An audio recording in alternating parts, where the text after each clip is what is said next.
አንድ ሰው ቤቱን ያስጎበኘኛል። ከዛ ቤቱን እያስጎበኘኝ መሃል ላይ 2 ክፍሎች አያለሁ። ፊት ለፊት ትልቅ ቤት ነው። በር የላቸውም ቤቶቹ።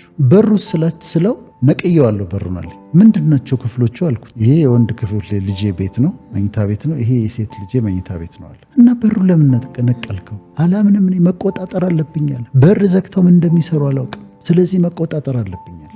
እንዲህ ይሄ እዚህ ጋር ደግሞ ወላጆች በጣም መጠንቀቅ አለባቸው። ሁለተኛ ልጨምርልሽ፣ ካውንስሊንግ ስሰራ ልጅ ያስቸገረኝ ብሎ ይመጣል አባትየው። ከዛ ይዛ ሆነ አልኩት። 8ኛ ክፍል ተማሪ ነው። ከዛ ልጁን ስለ ኑሮ ስጠይቀው ቤድሩምህ እንዴት ነው አልኩት። ቤድሩም የለኝም አለ። ቤታችሁ ትንሽ ነው አልኩት። አይ 6 ክፍል አለ ቤድሩም አለ። እኔ ግን አባቴ አልጋዬን አስገብቶ እሱ መኝታ ቤት ነው ምተኛው አለ። የአባትህ መኝታ ቤት ነው? የ8ኛ ክፍል ተማሪ 14 ዓመቱ ነው። ከዛ አባትየውን ጠራው። ዩ አር ዘ ፕሮብለም። 6 ክፍል እያለ የ8ኛ ክፍል ተማሪ ልጅህን መኝታ ቤት አስገብተህ ራስ ቤት ለመቆጣጠር ምን እያደረክ ነው አልኩት። ከዛ ተስማማን። ቤድሩም ሰጠው። ልጁ ተለወጠ። it was easy።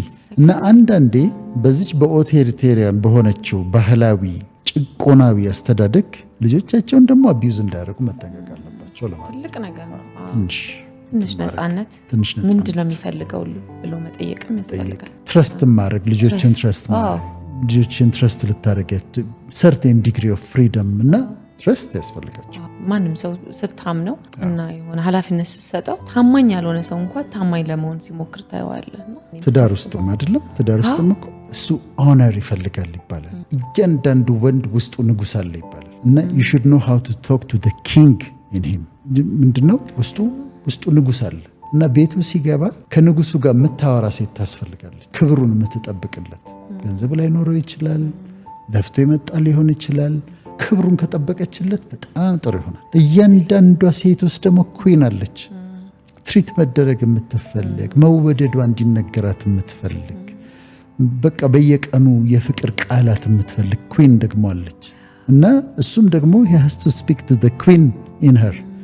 ከንግስቲቱ ጋር ማውራት መቻል አለበት።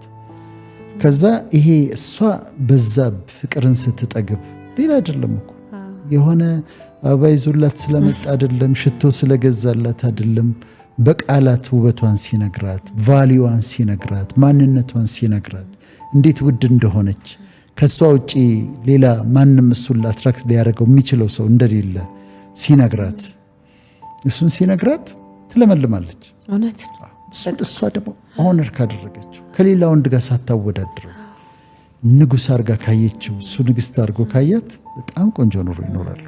እኔ እንደውም እቺ ምሳሌ ብዙ ጊዜ አነሳታለሁ። አንድ ሰው ቢሮ ውስጥ አንዲት ሴት ትፈትነዋለች። በጣም ፖስቸሯ የሚያምር ምናምን ነች እና በጣም በተደጋጋሚ ቴምፕት ታደርገዋለች። ከዛ እያታያትና አንድ ቀን በጣም ይገርምሻል አላት። የኔ ሚስቴ ፖስቸሯ ልክ እንዳንቺ ነበር አላት።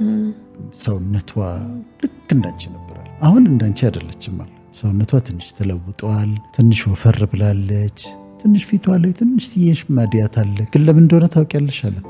የኔን ልጆች በማህፀኗ ተሸክማ ወልዳ አጥብታ ደፋ ቀና ስትል ልጆቿን ስታጥብ ምን ስትል ለዛ ነው ልዩነት የመጣው። እንደዛም ሆኖ ስቲል የኔ ሚስት ውብ ነች። አሁን አይሽ ሚስቲቱ እዛ ጋር ወጣት ሴቶች ምናምን ጋር ምናምን አረድ ያዋለው ከዛ እሷ እንዳንቺ ላትሆን ትችላለሽ። አሁን አንቺ ወልደሽ ስፖርትሽን ሰርተሽ ምናምን ከጋብቻ በፊት ያለችበት ቦታ ነው ያለችው። አምለሰት በፊዚካሊ መወደዷን ማወቅ ትፈልጋለች። ሁል ጊዜ መወደዷን እሷ ቁጥር 1 እንደሆነች እሷን የሚተካ ሴት እንደሌለ ሊነግራት ይገባል። ደክሞታል ምንድነው ምናልባት መኪና እንኳን የለው ይሆናል እኮ ኦነርስ። አንዳንድ ቤት እኮ ስትገቢ ትደነግጫለሽ። ባሏን እንዴት እንደምታከብር